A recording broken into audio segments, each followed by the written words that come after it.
My 7-year-old daughter played with a Bigfoot for 3 weeks before I found out.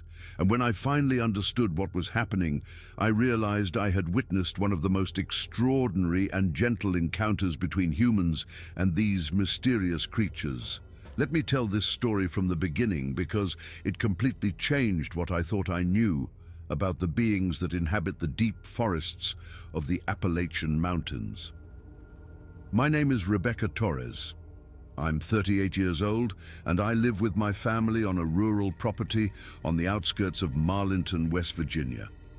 If you know the area, you know that Marlinton sits in the heart of Pocahontas County, surrounded by some of the densest and oldest hardwood forests in the eastern United States. The Monongahela National Forest stretches for hundreds of thousands of acres around us, with trees so old and tall they block most of the sunlight, even on clear days. The canopy here is so thick that walking into these woods feels like entering another world, a primordial place where time moves differently and the modern world seems impossibly distant. We moved here 3 years ago, looking for a quieter life away from the chaos of Richmond. My husband Marcus is an architect who works remotely, which allows him to have flexible hours and spend more time with our family. I teach high school English at a school in Marlinton, about a 20-minute drive from our house through winding mountain roads that cut through forests so dense they form green tunnels overhead. Our daughter Lily had just turned 7 when the events I'm about to describe began. She was a bright-eyed child with curly brown hair that never seemed to stay in whatever style I tried to put it in, and a laugh that could fill our entire house with warmth. Our property is about 8 acres, with the house set in a clearing surrounded by dense forest on 3 sides. The 4th side opens to a meadow that slopes down toward a creek that runs clear and cold even in the hottest summer months. We have a large backyard where Lily likes to play, but we've always set strict rules. She can never go beyond the tree line by herself. The forests here are dangerous for children. There are black bears that regularly wander through our property, occasional bobcats that we've seen on our trail cameras, and it's incredibly easy to get lost among trees so dense and uniform they all look the same. I've heard stories from locals about experienced hunters who got turned around in these woods and wandered for days before finding their way out. The Appalachian wilderness doesn't forgive carelessness. Lily has always been an imaginative child. She had imaginary friends when she was younger, talked to her dolls as if they were real, made up elaborate stories about fairies and magical creatures living in our backyard. She would spend hours creating detailed worlds with her toys, complete with histories and relationships and ongoing dramas that she would update me on every night before bed. So when in late September of 2024, she started mentioning a new friend she'd met, I didn't think much of it. Children her age often created imaginary companions, and with our isolated location, I understood that she might be lonely for playmates her own age. "Mummy, I met someone really nice today," she said at dinner on a Thursday evening. She was eating her spaghetti, twirling her fork the way I had taught her, her little feet swinging on the chair like they always did because she hadn't quite grown into our dining chairs yet. Her eyes sparkled with that particular excitement she got when she had something important to share. "Really, sweetheart," I replied, smiling at her while passing the breadbasket to Marcus. "And who is this someone?" "A big furry lady who lives in the forest," she said casually, as if this were the most normal thing in the world. "She's very kind. We played near the big oak tree today. She watched me make a fairy house with sticks and leaves." I paused with my water glass halfway to my lips, paying more attention now. The specificity of her description caught me off guard. Usually her imaginary friends were vague and shifted in their characteristics from day to day. "Lily," I said gently but firmly, "did you go beyond the tree line? You know you're not allowed to do that. We've talked about this many times." "I didn't go far, Mommy, just a little bit." And she was there watching me from behind a tree. At first I was scared because she's very, very big, much bigger than Daddy, but then she waved at me and I waved back and she looked happy. She has a nice smile, even though it's different from people's smiles. Marcus and I exchanged worried looks across the table. His fork had stopped moving, and I could see the concern deepening the lines around his eyes. We had moved here for peace and quiet, for fresh air and open spaces where our daughter could grow up connected to nature. The last thing we expected was for that same nature to present dangers we hadn't anticipated. "Lily," Marcus said in that calm, reasonable tone he used when he was trying not to alarm her. "There isn't any big furry lady in the forest. Are you making up stories again, like you did with Princess Moonbeam last summer?" Lily frowned, getting that determined expression she makes when she knows she's right about something. Her jaw set in exactly the same way mine does when I'm being stubborn, and I recognized it immediately. She crossed her small arms over her chest. "I'm not making it up," she insisted. "She's real. She has dark brown fur all over her body like a bear, but she walks on two legs like a person, and she has big, gentle eyes. They're brown like chocolate, and when she looks at me, I can tell she's thinking. She's smart, Mommy. I can tell." My heart skipped. She was describing something that matched no animal I knew in these woods. Bears walked on four legs most of the time. There was nothing else large enough to match what she was describing. "Lily, did you see a bear?" I asked, trying to keep my voice steady. "Honey, bears are very dangerous. If you see a bear, you need to run straight home and tell us immediately. This is very important." "She's not a bear, Mommy," she insisted, getting frustrated now. "I know what bears look like. We saw those bears at the zoo in Richmond, remember? This is different. She stands up tall like a person, and she doesn't try to hurt me. She's my friend now. She gave me a present." "A present?" Marcus leaned forward, his eyebrows rising. "What kind of present?" Lily reached into the pocket of her overalls and pulled out an acorn. But it wasn't just any acorn. It was the largest acorn I had ever seen, perfectly formed, with its cap still attached. And wrapped around it was a tiny crown of woven grass, so delicate and intricate that I couldn't imagine how human fingers could have made it, let alone the clumsy paws of any animal. "She gave me this," Lily said proudly, holding it up for us to see. "She made the little crown herself. I watched her do it. Her fingers are really big, but she was very careful." I took the acorn from her hand, examining it closely. The weaving was precise, intentional. This was not something that had happened accidentally or through any natural process. Someone, or something, had deliberately created this tiny crown and placed it on this acorn as a gift. "Where exactly did you see this friend?" I asked, my voice sounding strange to my own ears. "By the big oak tree, the one with the lightning scar. She stands behind it and watches me play. Today she came closer because I wasn't scared anymore. She smells like the forest, Mommy, like leaves and rain and something else I don't know." We spent the rest of dinner trying to figure out what she had really seen. Maybe it was a deer from far away that she misinterpreted because of her active imagination. Maybe it was some hiker in strange clothes passing through the forest. But Lily kept her story consistent, insisting she had a new friend in the woods who was big, furry, and very, very nice. And there was the matter of the acorn with its impossible little crown, sitting on our dinner table like evidence of something we couldn't explain. After putting Lily to bed that night, Marcus and I had a serious talk in the living room. The fire had burned down to embers, casting flickering shadows across the walls, and the old house creaked and settled around us, as it did every night. But tonight, those familiar sounds seemed ominous, and I found myself glancing toward the windows more than once. "What do you think she actually saw?" Marcus asked, his voice low so it wouldn't carry upstairs. He was turning the acorn over in his hands, examining the woven grass crown with the careful attention he usually reserved for architectural drawings.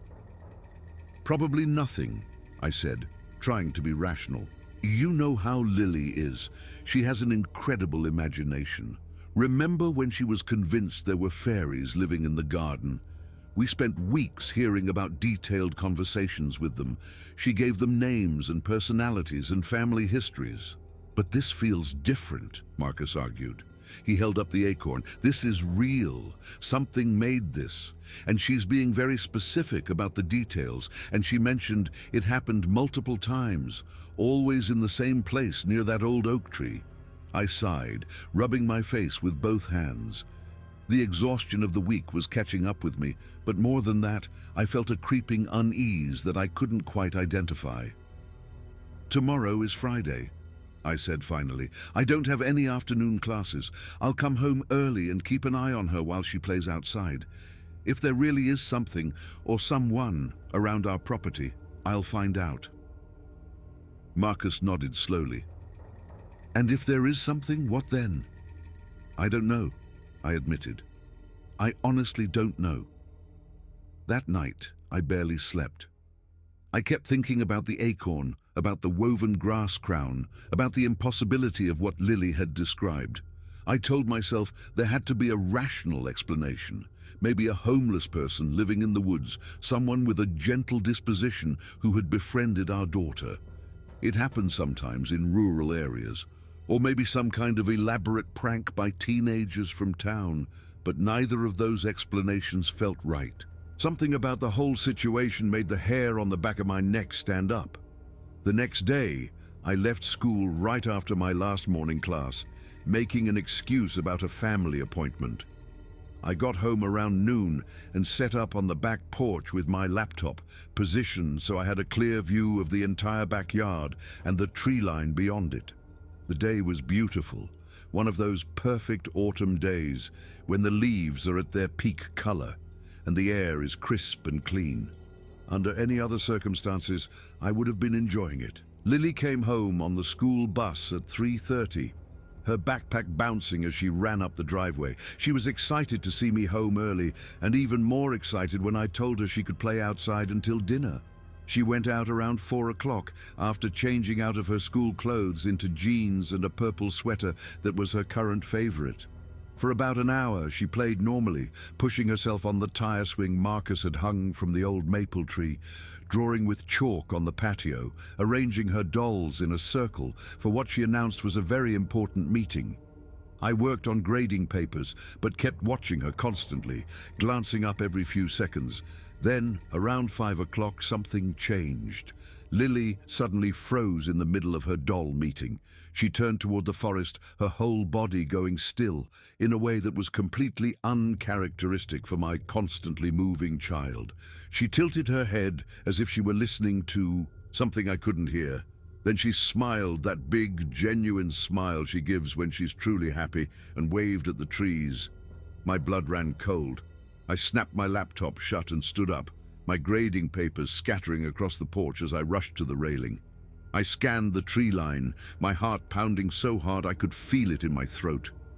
At first I didn't see anything, just shadows and bark and the thick undergrowth of ferns and mountain laurel that grew between the old hardwoods. The evening light was slanting through the leaves, creating patterns of gold and green that shifted with every breeze. "Lily!" I called, trying to keep my voice casual and failing. "Who are you waving to, sweetheart?"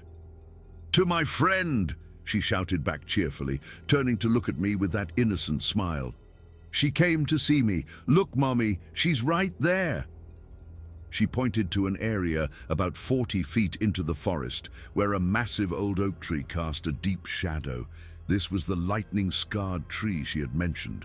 A giant that must have been growing before the Revolutionary War, its trunk split and blackened on one side, but still alive and thriving.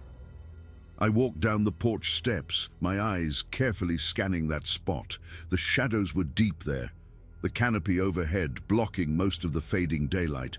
But as I stared, as I let my eyes adjust, I saw it. Just for a second. But I definitely saw it.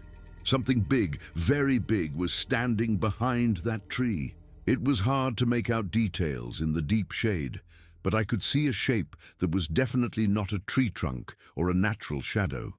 It was tall, maybe 7 or 8 feet, and wide across the shoulders. and it seemed to be watching us. I could feel its attention like a physical weight, like eyes on my skin. My heart started pounding faster than it ever had in my life. "Lily, come over here by Mommy right now." "But Mommy, I want to show her my dolls. She likes when I show her my things. Yesterday I showed her my rock collection, and she made that happy sound." "Lily Marie Torres, come here now." I used my mother voice, the one that allows no argument, the one I save for genuine emergencies. Lily heard it in my tone, and her face fell. She scooped up her dolls with a dramatic sigh and walked toward me, her little feet dragging in the grass. I didn't take my eyes off that shadow under the tree. The shape didn't move, but I could feel it watching us. There was an intelligence in that observation, a patience that no ordinary animal would have. Bears would have either fled or approached. This thing was just watching. "Why are you being mean, Mommy?" Lily asked, reaching the porch and crossing her little arms. "She just wants to be my friend. She's nice." "Let's go inside for a while," I said, placing my hand on her shoulder and guiding her gently but firmly toward the door. "It's getting cold out here." "It's not cold. And now my friend is going to think I left because I don't like her." Lily's voice had that trembling quality it got when she was genuinely upset. "You're going to hurt her feelings, Mommy." Inside the house, I locked the door behind us, something I rarely did before dark. Then I went straight to the living room window, standing behind the curtain where I could see without being easily seen.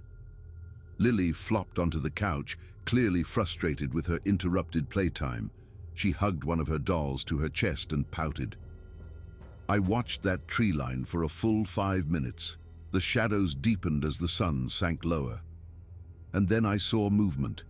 The large shape stepped away from the tree, and for a brief moment before it vanished deeper into the forest, I saw it clearly in a patch of golden light that broke through the canopy.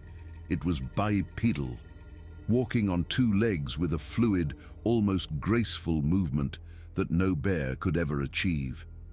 It was massive, easily 7.5 or 8 feet tall, with broad shoulders and long arms that swung slightly as it moved, and it was covered in dark hair from head to toe.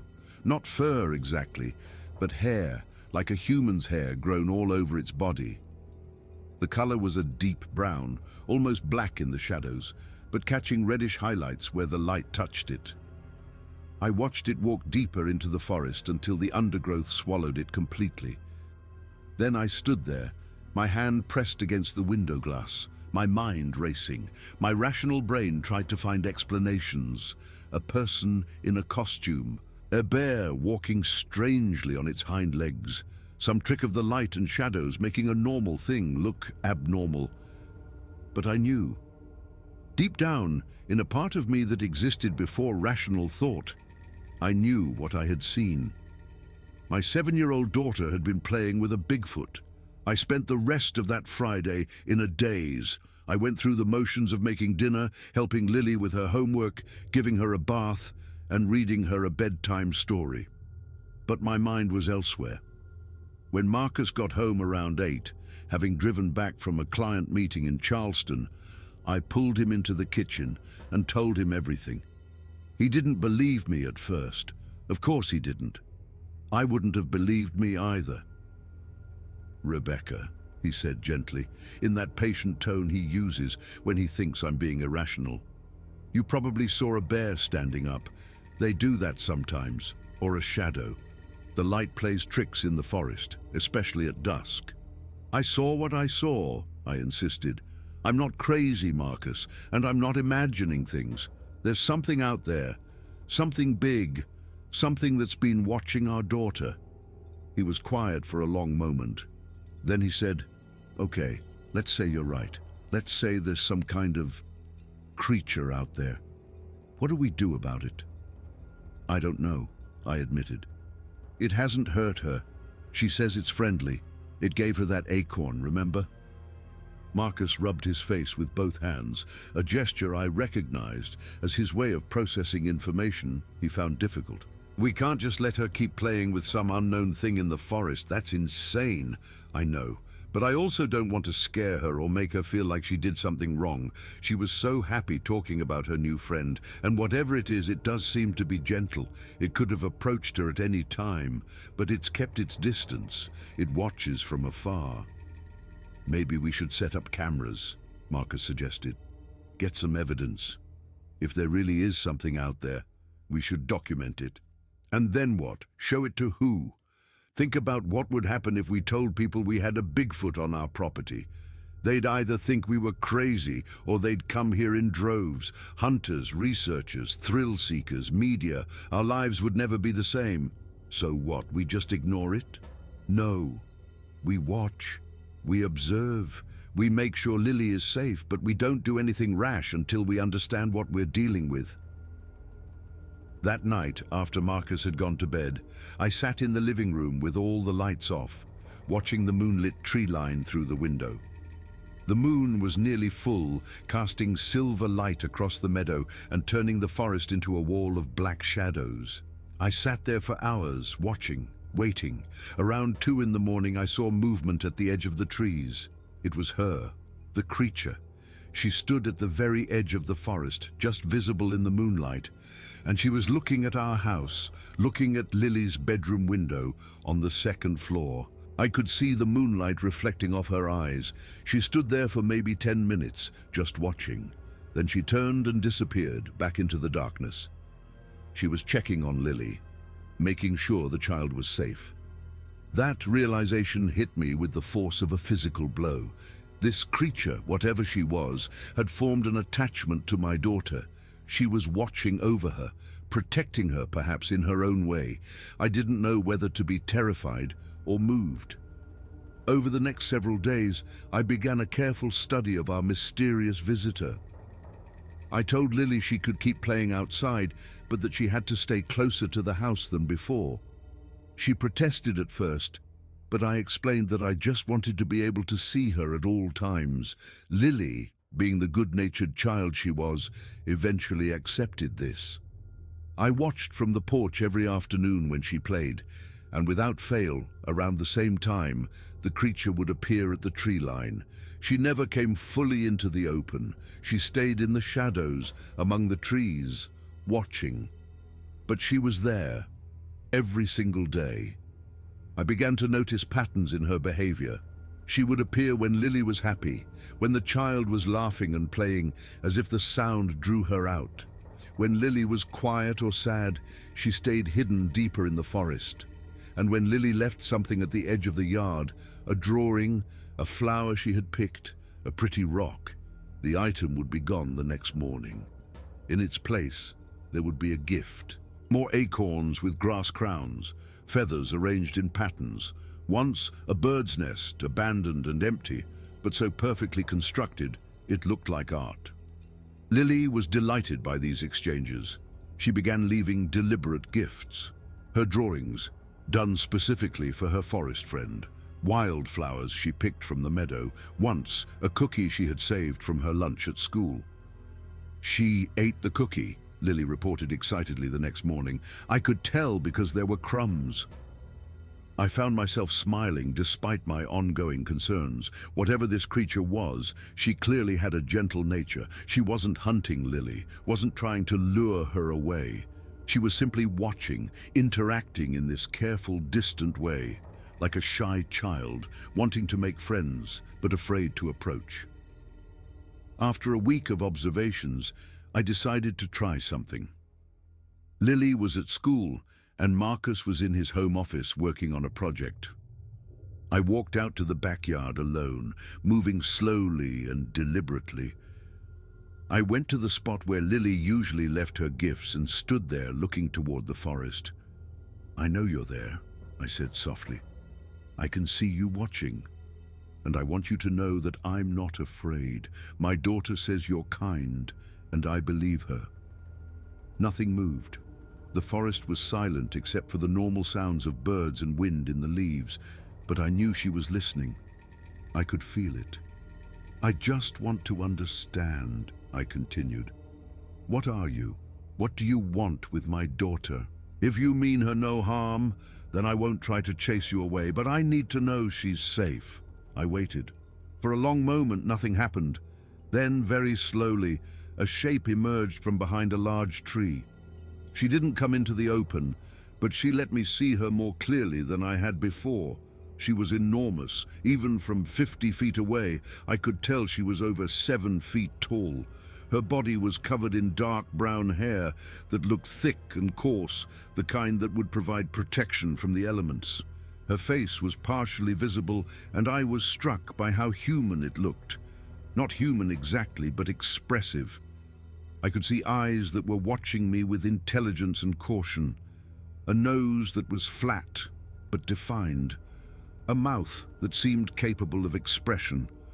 She raised one massive hand and held it up, palm out, a gesture of peace, of greeting. I raised my own hand in response. For a long moment, we just looked at each other across that distance. Two mothers, I realized, two beings who were simply trying to understand each other. She had been watching my daughter not with predatory intent, but with curiosity, perhaps even with kindness. Then she made a sound. It was low and deep, almost subsonic, a rumble that I felt in my chest as much as I heard it. There were no words, but somehow I understood the emotion behind it. It was a greeting, an acknowledgement, an expression of peaceful intent. I nodded slowly. "Okay," I said quietly. "Okay." She nodded back, a very human gesture. Then she turned and melted back into the forest. I stood there for a long time after she left, my heart pounding but my fear mostly gone. Whatever she was, wherever she had come from, I was becoming convinced that she meant no harm to my family. She was simply a creature of the forest who had found something fascinating in the small human child who played at the edge of her domain. That night, I told Marcus everything that had happened. He listened in silence, his expression shifting from skepticism to wonder as I described the encounter. "You actually communicated with it?" he asked when I finished. I wouldn't say communicated exactly, but there was understanding. I could feel it. She knew what I was asking, and she answered in her own way. "This is incredible, Rebecca. Do you realize what this means? If these creatures are real, if they're intelligent, I know what it means, and I know what would happen if the world found out. Our quiet life here would be over, and more importantly, I don't think she would survive it. People would come hunting for her. Researchers would want to capture her and study her. She trusted me today, Marcus. She showed herself to me because I'm Lily's mother. I can't betray that trust."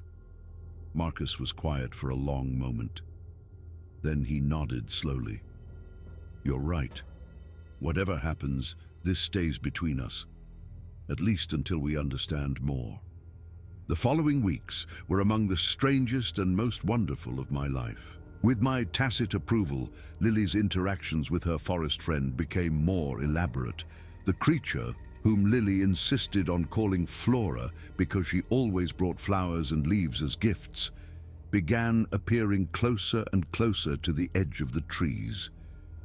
She never came into the open yard, but she would stand just at the tree line, visible in the shadows, and watch Lily play.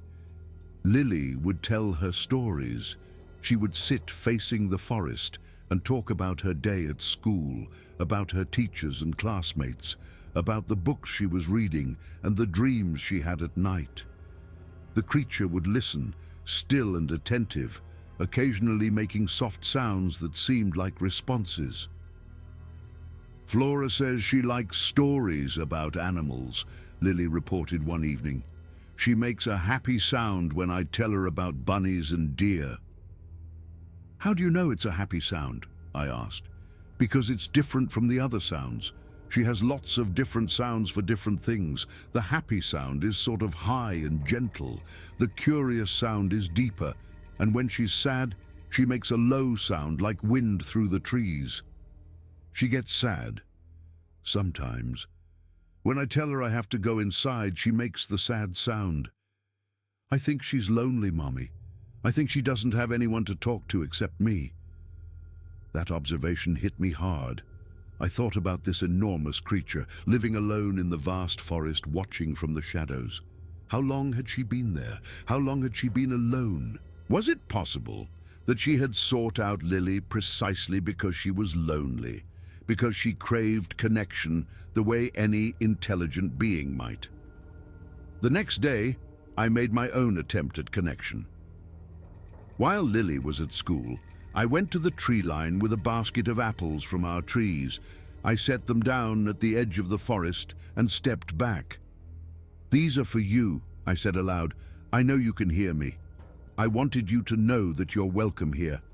As long as you don't hurt my family, you'll always be welcome." I waited.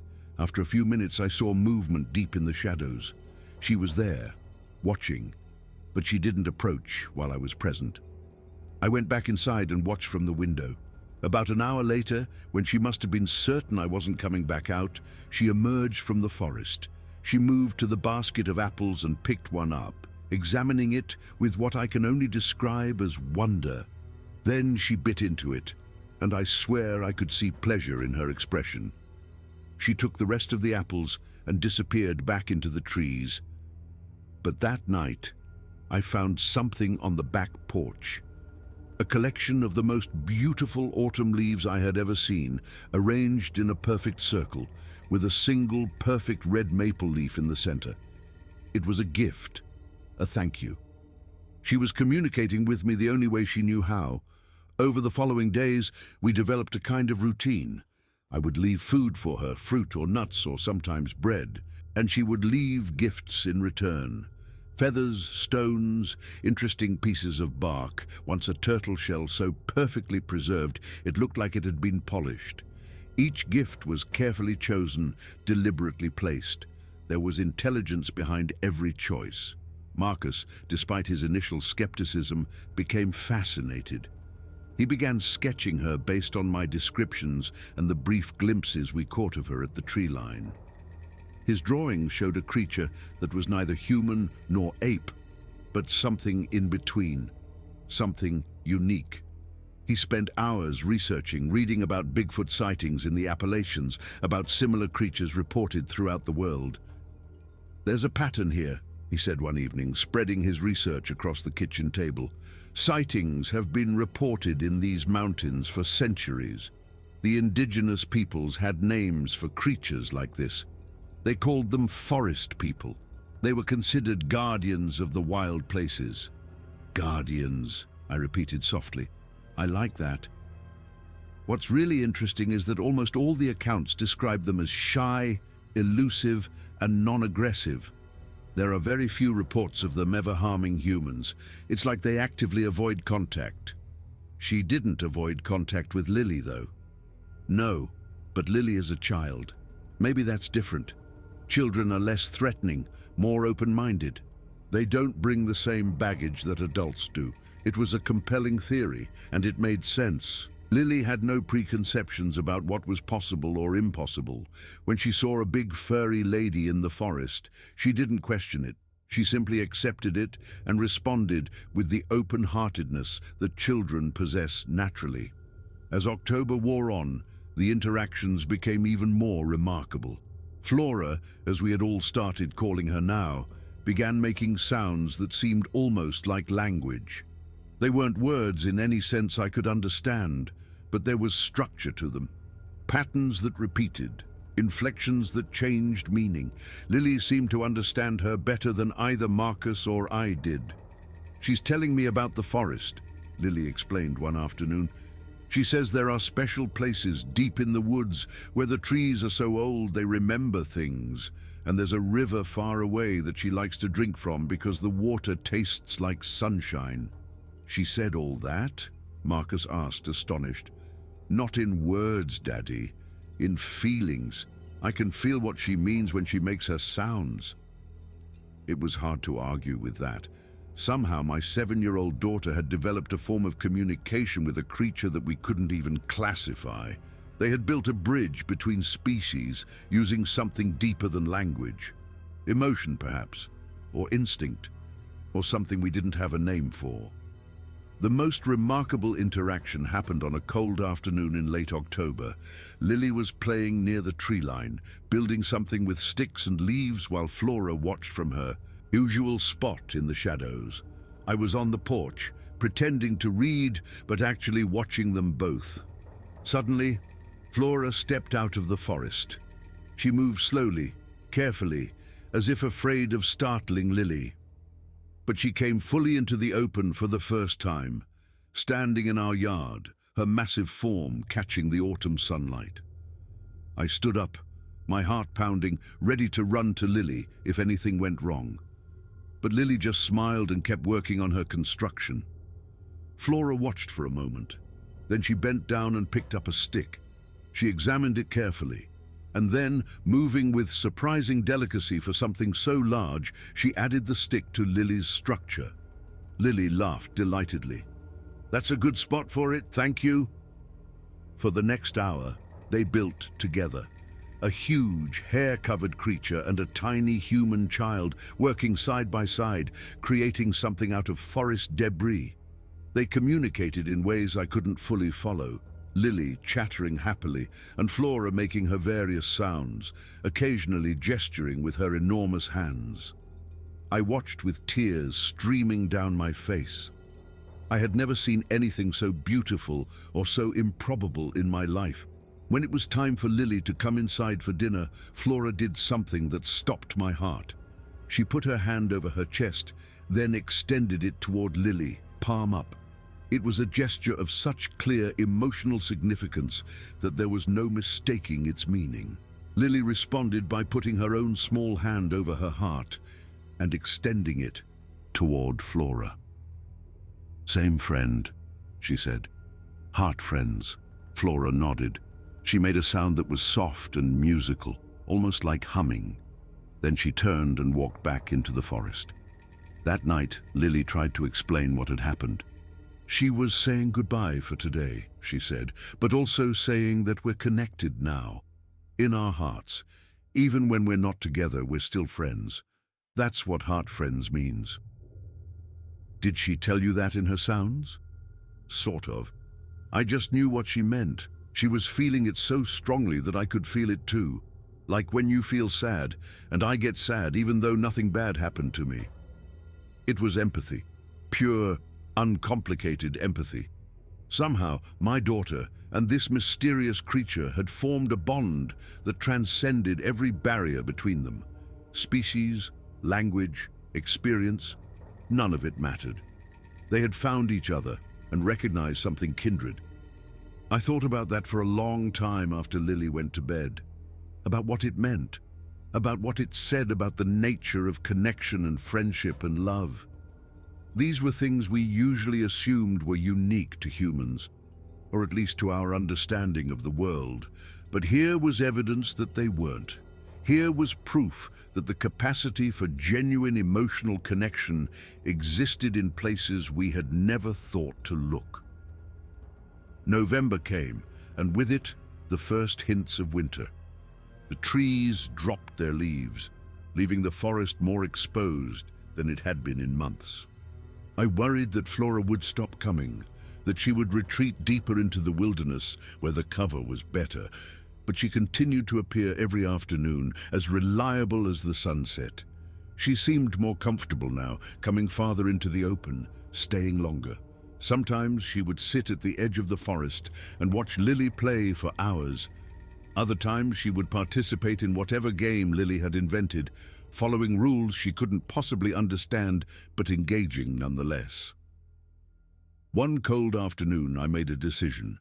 While Lily was at school, I walked out to the spot where I usually left food and waited. It took almost an hour, but eventually Flora emerged from the trees. We stood facing each other across maybe 30 feet of open ground. She was even more impressive up close than I had realized. Her face had a nobility to it, an ancient wisdom in her dark eyes. She watched me with an expression I could only describe as patient expectation. "I wanted to thank you," I said slowly, "for what you've given Lily. You've made her so happy. And you've given me something I didn't know I was missing. Wonder." a sense that the world is bigger and more magical than I thought. Flora tilted her head, listening. I didn't know if she understood my words, but I believed she understood my tone, my intention. You're welcome here, I continued. Always. You don't have to hide. As long as you want to visit Lily, you can come. Flora was still for a long moment. Then she made a sound I had never heard before. It was low and warm, almost like a purr, but deeper. She raised her hand and placed it over her chest, then extended it toward me. The same gesture she had made with Lily. I responded in kind. Heart friends, I said. She nodded, and for just a moment I could have sworn I saw her smile. The days grew shorter. Thanksgiving came and went, and the first snow dusted the mountains. Through it all, Flora continued to visit. She seemed to enjoy the cold weather, her thick hair providing natural insulation against temperatures that had me bundled in multiple layers. Lily's 8th birthday was December 15th. We had a small party with family from out of town, something we had done for weeks. But in the quiet moments, I saw Lily looking toward the forest. I made Flora a present, she confided in me that morning. Will you help me give it to her? We went out together after the party, walking to the tree line with Lily's gift. It was a drawing she had made of the two of them together, colored with careful attention in all the right shades. Flora was depicted with accuracy that surprised me. Dark brown and tall and gentle-eyed, and next to her holding her hand was a small figure with curly brown hair. Flora came when she saw us approach. She seemed to understand that today was special. When Lily held up the drawing, she made a sound of wonder. She reached down and took it with such care that you would think it was made of glass rather than paper. It's us, Lily explained, because we're heart friends. Now you can look at it and remember me when I'm not here. Flora studied the drawing for a long time. Then she looked at Lily with an expression of such pure affection that my heart ached. She made her gesture of connection again, hand to heart, and extended. But she did something else too. She reached into the pouch-like fold of skin at her hip, something I had never noticed before, and pulled out an object. It was a stone, but not just any stone. It was a perfect oval, polished smooth by water, and shot through with veins of crystal that caught the pale winter light and scattered it into rainbows. She held it out to Lily, a birthday gift, an exchange for the drawing. Lily took it with reverent hands. It's so beautiful, she whispered. Thank you, Flora. Thank you so much. Flora made her warm sound again.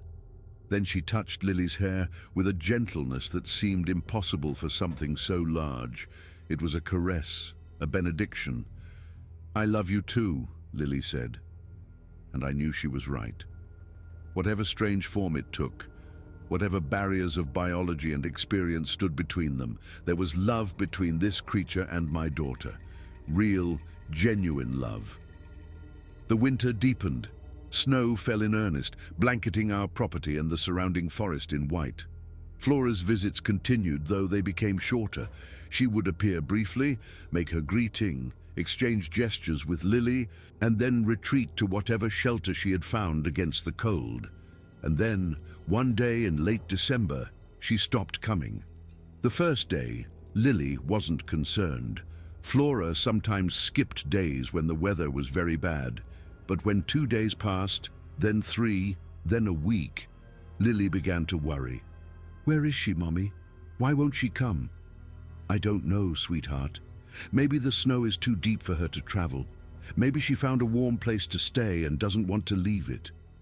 But she always comes. She promised. Heart friends don't forget each other. I held her while she cried, but I had no answers. The forest was silent and empty, no sign of Flora anywhere at the tree line. It was as if she had never existed. After 2 weeks without contact, I decided to investigate. There had been some activity in the forest before the heavy snows, trucks I had heard on the old logging road that ran along the back of our property. I hadn't thought much of it at the time, but now I wondered. I bundled up against the cold and hiked into the forest, following the path I knew Flora usually took. The snow was deep, but not impassable, and I followed traces of what might have been old tracks, now mostly filled in and indistinct. About a quarter-mile from our house, I found what I was looking for, and what I found made my blood run cold. There were footprints, not hers, but human, boot prints from multiple pairs, leading from deeper in the forest toward the logging road. And there were fresh tire tracks on the road, large like from a heavy truck. My mind raced. Hunters, researchers, or just random people in the woods. Then I saw something that answered my question. Caught on a low shrub was a small piece of fabric. It was orange, hunter orange, and on the ground near it, half buried in snow, was an empty rifle cartridge. My stomach turned. Someone had been hunting on our property, and based on the timing, probably in the days just before Flora stopped appearing. I ran back to the house, my heart pounding. I found Marcus in his office. There were hunters, I said, out of breath, in the forest behind our property. I found casings, footprints. Marcus, I think they might have seen her. His face paled. Do you think they hurt her? I don't know. I didn't see blood, no signs of a struggle. But she clearly sensed their presence and hid. Or worse. I didn't finish the sentence. I didn't need to. We were both thinking the same terrible thing. Lily walked into the kitchen, still in her pajamas, her eyes red from crying. Is she coming back, Mommy? Is Flora coming back? I picked her up, hugging her tight. I don't know, baby, but I hope so. The days passed with no sign of her. Lily checked the window constantly, ran outside every few hours to look toward the forest, called for Flora even when we told her it wouldn't help. She left gifts at the tree line every day, the apples and bread getting buried under successive snowfalls. On New Year's Eve, as we tried to celebrate despite the heaviness in our hearts, Lily asked me a question. Mommy, if Flora can't come anymore, can I go look for her? Just a little bit into the forest? No, sweetheart, I said gently but firmly. The forest is too big and too dangerous in winter. You could get lost or hurt. But what if she's hurt and needs help? What if she's waiting for us to find her? The question broke my heart because I had been thinking the exact same thing. The next day, after seeing Lily onto the school bus, I made a decision. I dressed in my warmest clothes, filled a backpack with water and snacks and a first aid kit, and headed into the forest. I searched for hours. I followed animal trails, checked areas of dense undergrowth, looked into rock formations and fallen trees that could serve as shelter. I found nothing. No sign of her, no evidence of where she might have gone. But then, just as I was about to give up and turn back, I heard something. That deep, resonant sound that had become so familiar over the past months. It was coming from farther ahead, deeper in the forest where I had never gone before. I followed the sound, my heart racing. The snow was deeper here, the trees older and more massive. It felt like entering a cathedral, a sacred space. And then I saw her. She was standing in a small clearing, maybe a mile and a half from our property, and she wasn't alone. There was another creature standing beside her, slightly taller, with lighter brown hair, and clinging to the leg of this second creature was something small. My breath caught as I realized what I was seeing. A child, a baby Bigfoot, no bigger than Lily, with softer, fluffier fur and huge eyes that took in the world with childlike curiosity. Flora saw me and went rigid. For a long moment we just stared at each other. I understood now why she had stopped coming. She had a family, a mate and a child. She had to protect them, and with hunters in the area, she couldn't risk leading human attention back to where they were hidden. I slowly, carefully set my backpack on the ground. I took out my phone, not to take photos, but to show something. I had a picture of Lily taken a few weeks earlier, holding the crystal stone Flora had given her. I held up the phone, the screen facing them. She misses you, I said quietly. But I understand. You have to protect your family. It's what parents do. Flora took a step forward, looking at the image. Then she made that gesture, hand over her chest, head slightly bowed. The same farewell gesture she had made to Lily. Heart friends, I said, my voice breaking slightly. She'll never forget you. The male creature made a soft sound, and the baby, who had been watching everything with fascination, imitated Flora's gesture, placing its tiny hand over its small chest. It was one of the most beautiful and heartbreaking moments of my life. I waved one last time, then turned and began the long walk back. I didn't look back. Somehow it felt important to let them have that moment, that privacy.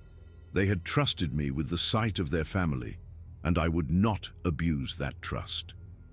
When I got home, Marcus was waiting, anxious. I had been gone for hours, and he had been on the verge of calling search and rescue. She's okay, I said, and she has a family, a mate, and a little one. I told him everything. When I finished, we were both crying. How are we going to tell Lily? Marcus asked. The truth, I said, that Flora was visiting because she was lonely during the day while her family rested, that she found joy in Lily's friendship, but that now, with other people in the forest, she needs to keep her family safe, and that means staying deeper in the secret places where humans don't go. That night, we sat with Lily and told her in a way appropriate for an 8-year-old. She cried, of course. We all cried together, but then she asked something that surprised me. Was she happy when you saw her? Yes, I said honestly. She was with her family. She looked happy. Then it's okay, Lily said, wiping her tears, because friends want other friends to be happy, even if they can't play together anymore. The wisdom of children is sometimes extraordinary. 3 weeks later, Lily was playing in the yard when she suddenly ran inside, gasping, "Mommy, Daddy, come see! Quick!" We ran outside, fearing the worst, but hoping for the best. Lily was pointing to the edge of the tree line. There, carefully placed in a row, were 4 objects. A large acorn with a grass crown, a crystal stone that matched the one Flora had given Lily, a bright red winterberry, still fresh, and a small pine cone, perfect and symmetrical, one for each of us, one for Lily, one for me, one for Marcus, and the pine cone, I realized, from the baby. And in the soft snow near them were 4 clear impressions, one massive adult footprint, another slightly larger, one medium, and one tiny, no bigger than Lily's own. An entire family had come to leave farewell gifts. They came to say goodbye properly, Lily whispered, picking up the acorn with reverence. All of them, the whole family. As for the photos and notes we had collected, Marcus and I made a final decision. We put everything in a fireproof box that we locked in our safe, not to share with the world, but to preserve for Lily when she's older. So she'll know it wasn't imagination, so she'll have proof that it was real.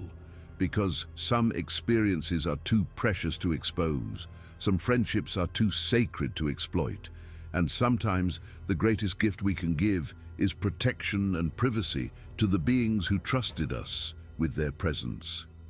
Lily still talks about her gentle forest friend. She keeps the gifts in a special box in her room, the crystal stone and the acorn, and all the other treasures Flora gave her. And sometimes, when she's playing outside, she waves to the forest, just in case Flora is watching.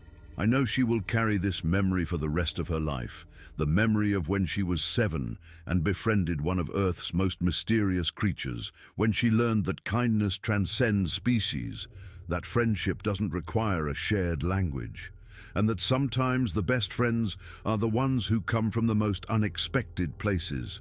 And occasionally, on quiet mornings when the mist is still low over the forest, I look at that tree line and wonder if they're still out there, if the baby is growing, if they remember the little girl who loved them without fear, without judgment, with all the purity and innocence of a child's heart. I like to think they do. I like to think that somewhere deep in those ancient Appalachian woods, a huge, gentle creature occasionally thinks of the human friend she once had and smiles. And I like to think that across whatever distance separates them, two heart friends still feel their connection, still know, in whatever way such things can be known, that they changed each other forever. Because that's what real friendship does. It leaves a mark. It creates something permanent in the space between two beings, something that distance and time and the barriers of the physical world cannot erase. Lily taught me that, and Flora taught me that, and together they gave me a gift more precious than anything I could have imagined.